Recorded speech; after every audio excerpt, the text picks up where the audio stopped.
गांव में मोतीचंद नाम का एक व्यापारी रहा करता था।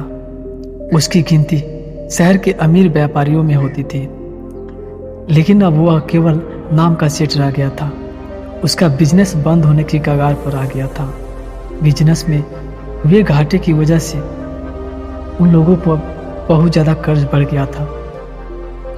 उसके दिन अब गरीबी की तरह कट रहे थे और उसकी हालत का कारण उसका स्वभाव था। वह बहुत ही शांत स्वभाव का व्यक्ति था। वह दूसरों की बातों पर बहुत जल्दी यकीन कर लेता था, इसीलिए उसे मूर्ख बनाना बहुत आसान था। चतुराई उसके अंदर थी ही नहीं। लोगों ने उसके सरल स्वभाव का फायदा उठाकर उसे इस हालात में पहुंचा दिया था। उसके कुछ चतुर दोस्तों, रिश्तेदारों और अन्य व्यापारियों ने उसके खिलाफ साजिश रचकर उसे अपनी चिकनी चुपड़ी बातों में ऐसा फंसा लिया था कि उसका बिजनेस बंद होने के कगार पर पहुंच चुका था। मोतीचंद सेठ इन चालाक लोगों की बातों को समझ नहीं पाया था, लेकिन अब वह अंदर से टूट चुका था। अब उसे अपनी गलतियों का एहसास हो रहा था। एक दिन मोतीचंद उनके सामने उनके लोगों की सच्चाई सामने आने लगी। वह सोचता है कि जिन लोगों को वह अपना समझता था, उन लोगों ने ही उसे धोखा दिया है, जिसके कारण सेठ हमेशा अपनी हालात के बारे में सोचता रहता और खुद को कोसता रहता। अब उसके दिन बहुत ही तनाव वाले और उदासी के साथ बीत रहे थे। उसकी पत्नी अक्सर उसे झगड़ा करती रहती। अन्य सेठ अब अपना कर्जा मांगने के लिए हर रोज उसके घर आ जाते थे। एक लंबी सेठों की भीड़ ने उसे बहुत ही ज्यादातर गहरे सदमे में डाल दिया था। वह अब उन सीटों से बचता रहता। अपनी इस हालत से परेशान होकर उसने आत्महत्या करने का फैसला किया और वह आत्महत्या करने के लिए दूर एक पहाड़ी की ओर चल पड़ा। रास्ते में उसे एक महात्मा की कुटिया दिखाई दी। कुटिया में बहुत शांति और सुकून था।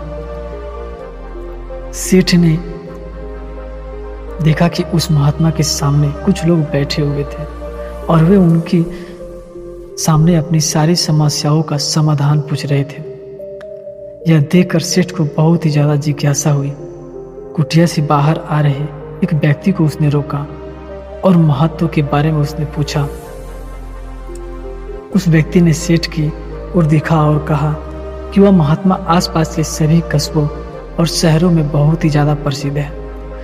वह बहुत ही अधिक बुद्धिमान है। वह लोगों की बड़ी बड़ी समस्याओं को चंद मिनटों में सुलझा देते हैं।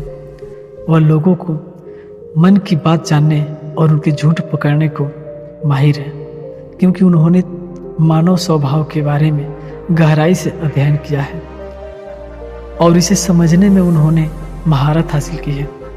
वह किसी को भी अपना बात पर सहमत करने के लिए चुटकियों में सहमत कर लेते हैं। इसीलिए उन्हें चतुर बाबा के नाम से भी जाना जाता है। मोतीचंद की ओर देखकर कहता है कि अगर आपको भी कोई समस्या है तो आप उनसे समाधान पूछ सकते हैं। यह कहकर वह व्यक्ति वहां से चला जाता है। इसके बाद वह सेठ चुपचाप लोगों की भीड़ में बैठ गया और अपनी बारी आने का इंतजार करने लगा। भीड़ को खत्म होने में शाम हो गई। अब सेठ की बारी आती है। उसने महात्मा बुद्ध को प्रणाम किया और दुखी मन से अपनी सारी घटना के बारे में बता दिया। वह महात्मा सेठ की बातों को बहुत ध्यानपूर्वक सुन रहे थे और फिर शांत स्वर में उत्तर दिया, इंसान को इतना शरीफ नहीं होना चाहिए कि वह हर किसी की बातों पर विश्वास कर ले और जो लोग कहे वही करना शुरू कर दे। हर व्यक्ति के अंदर इतनी समझ और चतुराई का होना बहुत जरूरी है, इसीलिए नहीं कि वह दूसरों का फायदा उठा सके या उन्हें बेवकूफ बना सके, ताकि वह खुद को दूसरे के चतुर लोगों की चालों से बचा जा सके, खुद को नुकसान से बचा सके और दूसरे जरूरतमंद लोगों की मदद कर सके। इतनी बातें कहने के बाद महात्मा अब कहते हैं कि अब मैं आपको समझाऊंगा कि आप लोगों से जो चाहते हैं वह कैसे प्राप्त कर सकते हैं। तुम्हें कुछ ऐसे तरीके सिखाऊंगा जिनका उपयोग तुम लोगों और परिस्थितियों को नियंत्रित करने के लिए कर सकते हो।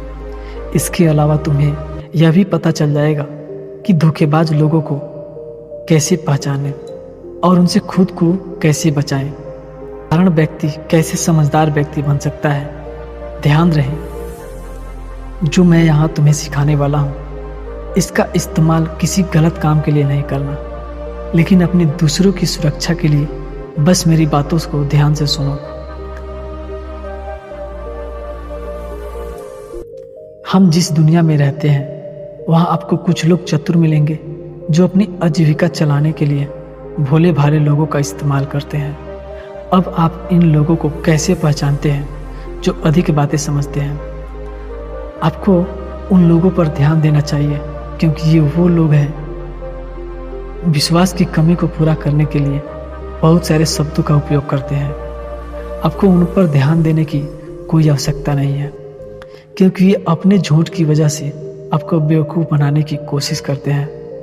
जो लोग एक ही बात को बार बार कहते हैं वो झूठे हो सकते हैं। ऐसे लोगों को कई उदाहरण हैं ताकि आप उनकी चिकनी चुपड़ी बातों पर भरोसा न कर सकें। जिस व्यक्ति से आप बात कर रहे हैं उसे जानने का असली तरीका यह है कि आपको वह जो कुछ भी कहते हैं उसे एक बार दोबारा अवश्य सुने। जिस तरह से वे अपनी कहानी सुनाते हैं उसे आपको पता चल जाएगा कि वह सही है या नहीं। दूसरी बात, यदि आप किसी ऐसे व्यक्ति को जानते हैं जो दूसरों से झूठ बोलता है तो आप उस पर कभी भी भरोसा ना करें, क्योंकि जो व्यक्ति दूसरों से झूठ बोलता है वह निश्चित रूप से आपसे भी झूठ बोलता है। साथ ही आपको ऐसे लोगों से सावधान रहना चाहिए जो दावा करते हैं कि उनके पास पहले बहुत पैसा था जो अब डूब गया है, जिससे पता चलता है कि जिसे आप बात कर रहे हैं वह झूठ बोल रहा है। हाँ, ऐसा हो सकता है कि एक बार उसके पास पैसा होगा लेकिन अब वह है दिवालिया हो चुका है। बुद्धिमानी इसी में है कि ऐसे व्यक्ति को कभी भी पैसों से समझौता नहीं करना चाहिए। जो व्यक्ति खुद के पैसे को संभालने में कमजोर हो सकता है उस व्यक्ति से सलाह लेना बुद्धिमानी नहीं है। आपको ऐसे अयोग्य लोगों से भी सावधान रहने की आवश्यकता है, क्योंकि अगर कोई व्यक्ति महत्वपूर्ण चीज़ों की देखभाल करने में सक्षम नहीं है तो ऐसे लोग अपने बिजनेस या काम को संभाल नहीं सकते हैं। एक समझदार व्यक्ति अपनी जरूरी समस्याओं पर अधिक ध्यान देता है, बेकार की चीज़ों पर नहीं। एक और व्यक्ति वह व्यक्ति है जो हमेशा अपनी बात दोहराता है और बार बार कसम खाता है, वह व्यक्ति झूठा होता है। इसलिए ऐसे व्यक्तियों पर भी कभी भरोसा नहीं करना चाहिए। दूसरी ओर, अगर आप चाहते हैं कि कोई व्यक्ति आपके साथ अच्छा व्यवहार करे तो आपको हमेशा अपनी इच्छा के अनुरूप परिणाम मिलेंगे, जो कि गलत है। आपको हमेशा एक बात याद रखनी चाहिए कि लोग वही चाहते हैं जो उन्हें कभी नहीं मिल सकता। इसीलिए अगर आप ऐसा चाहते हैं कि किसी काम को पूरा करने के लिए आप उसे बार बार करें और आप उसे हासिल कर सकते हैं, जो खुद फायर नहीं जा सकता, उसके लिए तुम्हें 2 नियमों का ध्यान देना होगा। पहला नियम, जिस व्यक्ति को आप अपने बस में करना चाहते हैं उसे वह दे जो वह चाहता है या फिर उसे वह हासिल करना चाहता है। दूसरा नियम, उस व्यक्ति को तब तक देखें जब तक वह आपके नियंत्रण में आ जाता है। तो देखिए कितना दुख होता है जब आप उसे वह देना बंद कर देते हैं जो वह चाहता है, जब भी आपको लगता है कि वह आपको हल्के में ले रहा है। इसीलिए जो आपने उसे दिया था उसे वापस ले लें। यह बात उस व्यक्ति को एक कमी और खालीपन का एहसास कराएगी, जिससे वह आपकी बात दोबारा सुनने को तैयार हो जाएगा। तीसरा नियम, जब कोई व्यक्ति ऐसा व्यवहार करता है जैसे कि वह सब कुछ जानता है तो निश्चित रूप से आप एक ऐसे व्यक्ति से बात कर रहे हैं जिसमें बुद्धि की कमी है। सच तो यह है कि जो व्यक्ति यह मानता है कि वह कुछ नहीं जानता, वह अंततः सबसे बुद्धिमान होता है और जीतता भी वही है। यदि आप अपने आसपास के लोगों और स्थितियों पर नियंत्रण रखना चाहते हैं तो सबसे अच्छा तरीका विनम्र और नम्र होना है। इससे पता चलता है कि आप बाहर के लोगों से झगड़ा नहीं करना चाहते हैं। अपनी शारीरिक भाषा को विनम्र रखें। एक बार जब लोगों को पता चल जाए कि आप बहुत कुछ जानते हैं, आपकी सफलता और विफलता का उपयोग आपके विरुद्ध किया जाएगा। आपकी असफलता पर आपका अपमान होगा और आपकी सफलता पर लोग आपसे नफरत करने लगेंगे। और जब आप लोगों के सामने यह दिखाते हैं या आप सब कुछ जानते हैं, तो लोगों को समझाने की तरकीब अधूरी रह जाती है। लोग आप पर उनका उपयोग करने का आरोप लगा सकते हैं और वे आपको अपनी योजना के साथ आगे बढ़ने का मौका दिए बिना ही मना कर देंगे। अज्ञानी और विनम्र होने के कारण हम पर संदेह नहीं करते हैं कि हम उनसे काम ले रहे हैं। जो व्यक्ति अपनी भावनाओं और जज्बातों को छुपाने में माहिर होता है, वह दूसरे लोगों की आसानी से अपने बस में कर सकता है। जब लोगों को लगेगा कि आप विनम्र हैं और झगड़ालू स्वभाव के नहीं हैं, तो वे आगे जाकर आपकी मदद करना चाहेंगे और शायद तब वे आपको अपने बारे में जानकारी देंगे, जिसका उपयोग आप उन्हें नियंत्रित करने के लिए कर सकते हैं। और वे आपको यह सारी जानकारी देंगे क्योंकि उन्हें यकीन है कि आप उनसे नहीं लड़ेंगे।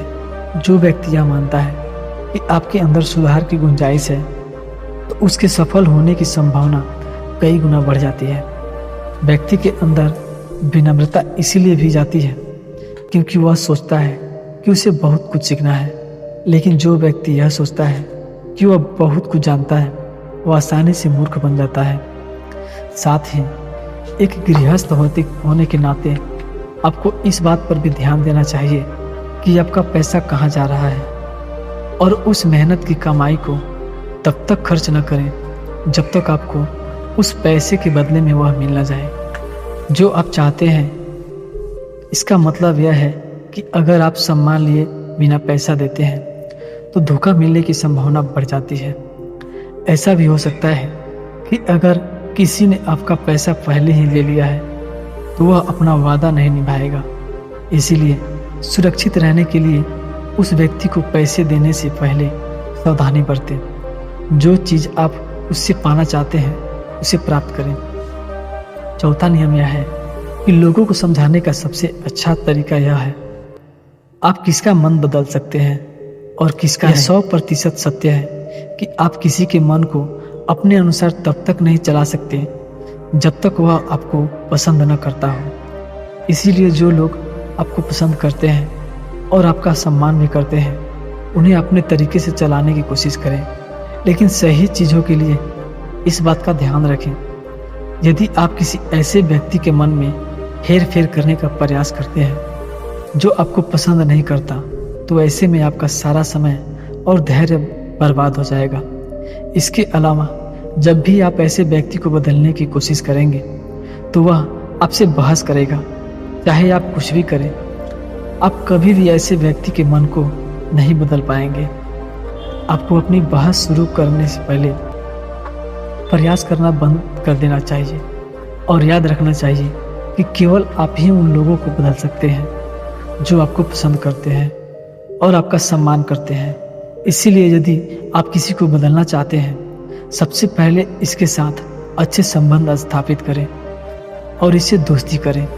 इतना कहकर महात्मा कुछ देर रुके और फिर आगे कहने लगे कि अब मैं तुम्हें कुछ ऐसी तरकीबें बताऊंगा जिनका प्रयोग करके चतुर और धोखेबाज लोग दूसरों को मूर्ख बनाते हैं और उनका गलत इस्तेमाल करते हैं, उसे पहचान जाओगे।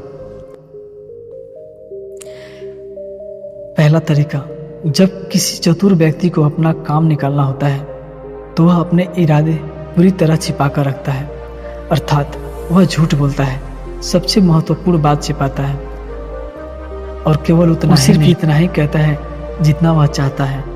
दूसरा तरीका, एक व्यक्ति जो चतुर है, दूसरों को गुमराह करना चाहता है, वह जितना संभव हो उतना ध्यान अपनी ओर आकर्षित करना चाहेगा, क्योंकि इस तरह वह किसी समूह का सबसे महत्वपूर्ण हिस्सा बन सकता है, दूसरे लोगों को गुमराह कर सकता है या अपने फायदे के लिए आपके कमरे का इस्तेमाल कर सकता है।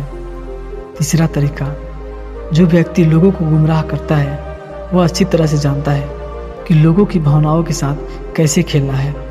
वह अलग अलग मौके पर अपने लाभ के अनुसार अलग अलग भावनाएं व्यक्त करता है, लेकिन केवल दिखावा करने के लिए। कभी कभी वह बहुत क्रोधित होगा, कभी कभी वह बहुत विनम्र होगा, कभी कभी वह बहुत मिलनसार होगा और कभी कभी वह बहुत उदास रहेगा।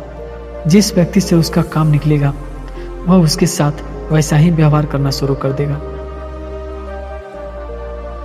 चौथा तरीका, धोखेबाज व्यक्ति सिर्फ अपने लिए सभी की सहानुभूति पाने की कोशिश करता है, तभी उसे सबसे गरीब समझते हैं।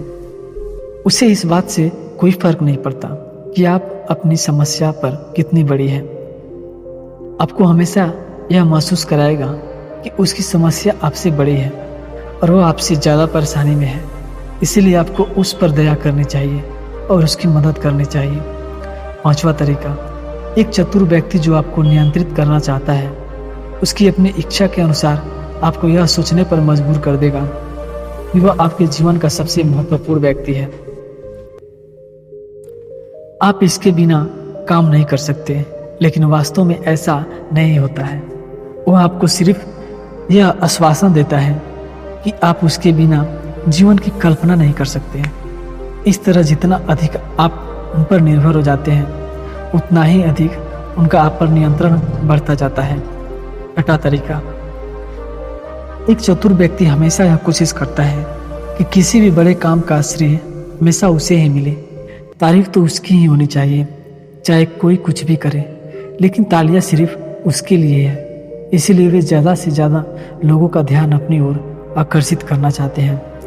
अधिक से अधिक लोगों को अपने साथ जोड़ने के लिए चतुर लोग अक्सर सबसे कठिन काम दूसरों को सौंप देते हैं। सातवां तरीका, एक धोखेबाज आपका सबसे अच्छा दोस्त होने का दिखावा करेगा, दिखाएगा कि आपका उससे बेहतर दोस्त कोई नहीं हो सकता। इस तरह से आपके सभी रहस्य जानने की कोशिश करेगा और गलत पर समय वह उनका उपयोग करके आपके खिलाफ करेगा। आठवां तरीका, अधूरी जानकारी दें। एक धोखेबाज व्यक्ति आपको केवल उतनी ही जानकारी देगा जितनी वह आपसे जानना चाहता है, क्योंकि वह चाहता है कि आप सिर्फ ये बातें जानें। वह कभी भी आपके साथ बुरी बातें साझा नहीं करेगा। वह सबसे महत्वपूर्ण चीजें छिपाएगा ताकि समय आने पर वह उनका उपयोग कर सके और सारा श्रेय ले यह अपना काम पूरा करवा सके। नौवां तरीका, एक चतुर व्यक्ति कभी भी अपनी बात पर कायम नहीं रहेगा। समय आने पर वह अपनी बात से मुकर जाएगा। इसका कारण कुछ भी हो सकता है। और 10वां तरीका, वे ऐसा दिखावा करते हैं जैसे उन्हें कुछ भी पता नहीं है। वे सबसे निर्दोष हैं, हालांकि उन्हें उस समय उस घटना के बारे में सब कुछ पता है, लेकिन फिर भी वे आपके मुंह से सब कुछ जानना चाहते हैं, क्योंकि कल अगर उनके मुंह से कोई ऐसी बात निकल गई जो नहीं कहनी चाहिए तो वह आपका नाम ले सकते हैं। 11वां तरीका, दूसरों पर उंगली उठाना या दोष देना। एक चतुर व्यक्ति हमेशा अपने हाथ खाली रखना चाहेगा, अर्थात उसे कोई कड़ी मेहनत या अधिक जिम्मेदारी नहीं निभानी पड़ेगी। इसलिए वह दूसरों पर उंगली उठाता रहता है कि मुझे यह काम ठीक से नहीं आता। 12वां तरीका, एक धोखेबाज व्यक्ति हमेशा झूठी तारीफ करेगा। वह केवल वही कहेगा जो दूसरा व्यक्ति उससे सुनना चाहता है, और वह ऐसा तब तक करेगा जब तक उसका काम पूरा न हो जाए। इसके बाद वह लोगों के सामने उसकी व्यक्तिगत आलोचना करेगा और उसी कमी को दूसरे लोगों के सामने जाहिर करेगा। 13वां और आखिरी तरीका, बताते हुए महात्मा कहते हैं कि ऐसा व्यक्ति जो अपने फैसलों को नियंत्रित करने की कोशिश करता है, सबसे पहले एक धोखेबाज और चालाक व्यक्ति बनने की कोशिश करेगा। आपका सबसे अच्छा दोस्त और शुभ चिंतक। उसके बाद जब उसे विश्वास हो जाएगा कि आपने उस पर आंख बंद करके भरोसा करना शुरू कर दिया, तो वह आपके फैसले खुद लेने की कोशिश करेगा। वह आपको यह महसूस कराएगा कि उसने आपके लिए जो फैसले लिए हैं उससे आपको फायदा होगा। चतुर व्यक्ति को फायदा होने वाला है, तो वो तरीके जिनमें आप लोगों को अपनी बात मनवाने के लिए इस्तेमाल कर सकते हैं और चतुर और धोखेबाज की पहचान कर सकते हैं। इन तरीकों का पालन करके आप उन सभी लोगों से बच सकते हैं। सेठ को सभी प्रश्नों के उत्तर मिल गए और उन्होंने महात्मा बुद्ध को उनकी बहुमूल्य जानकारी देने के लिए धन्यवाद किया और अपने घर वापस लौट गए। इसके बाद जब मोती चंद सेठ ने बहुत मेहनत की और इस कहानी में बताए गए नियमों का पालन किया, इसके बाद वह फिर से एक अच्छा व्यापारी बन गया। दोस्तों, उम्मीद करता हूँ कि ये कहानी आपको ज़रूर पसंद आई होगी और ऐसी ही कहानी आपको अगर पसंद है तो हमारे चैनल को सब्सक्राइब कर दीजिए और कमेंट में नमो बुद्धाय लिखना ना भूलें। मिलते हैं अगले वीडियो में, तब तक के लिए धन्यवाद।